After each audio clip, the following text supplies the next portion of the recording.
ஆண்டவர் சொல்லுகிறார், நீங்கள் பெருகுவீர்கள்.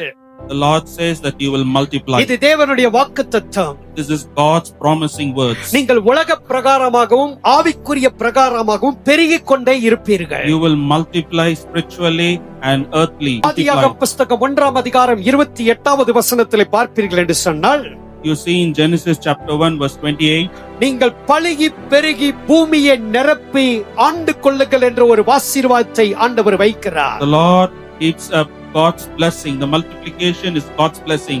Then God blessed them and God said to them, be fruitful and multiply, fill the earth and subdue it. இந்த வசனத்தின்படி நாம் பார்ப்போமானால் பெருகுவது தேவனுடைய ஆசீர்வாதம். According to this verse, we understand the multiplication is God's blessing. இரண்டாவது யாத்ராகமம் புத்தகம் 1ஆம் அதிகாரம் 7வது வசனம் 12வது வசனத்திலே நீங்கள் பார்ப்பீர்கள் என்று சொன்னால், Secondly, let's see Exodus chapter 1 verses 7 and 12.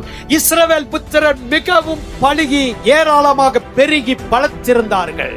The Israelites multiplied, increased greatly. பெருகுவது தேவனுடைய ஆசீர்வாதம் மாத்திரமல்ல, நீங்கள் பெருகுவது தேவனுடைய சித்தமாக இருக்கிறது. That you are multiplying is not only God's blessing, it is God's will too.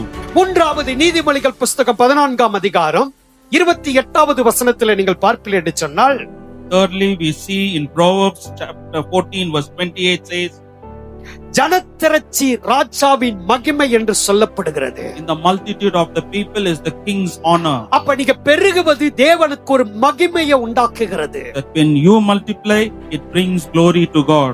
இந்த பெருக்கத்தின் ஆசீர்வாதத்தை பெற்றுக்கொள்ள என்ன செய்ய வேண்டும்? What you should do to receive the blessing of multiplication? முதலாவதாக The first one, எசேக்கியேல் 36ஆம் அதிகாரம் 37வது வசனம் சொல்லுகிறது, the first Ezekiel chapter 36 verse 37. நீங்கள் விண்ணப்பம் செய்து கொண்டே இருக்க And you வேண்டும். should keep pleading to the Lord. பெருகுவதற்கு இரண்டாவது என்ன செய்ய வேண்டும்? The second, what you should do to multiply? எரேமியா தீர்க்கதரிசன புத்தகம் 23ஆம் அதிகாரம் 3வது வசனம், In the book of Jeremiah chapter 23 verse 3 says, சபைக்குள் வந்த ஆடுகளாகிய நீங்கள் கர்த்தரை ஆராதிக்க வேண்டும். the one who come into this church as a sheep, you should keep praising the Lord. மூன்றாவது பெருகுவதற்கு நீங்கள் என்ன செய்ய வேண்டும்? The third thing, what you should do to multiply? அப்போஸ்தலர் 6ஆம் அதிகாரம் 4வது வசனம் 7வது வசனத்திலே நீங்கள் பார்ப்பீர்கள் என்று சொன்னால், We'll see in Acts chapter 6 verses 4 and 7. வேத வசனத்திலே நீங்கள் வாஞ்சையாக இருக்க And வேண்டும். you should be longing for the word of God. கடைசியாக பெருகுவதற்கு என்ன செய்ய வேண்டும்? Finally, what we should do to multiply?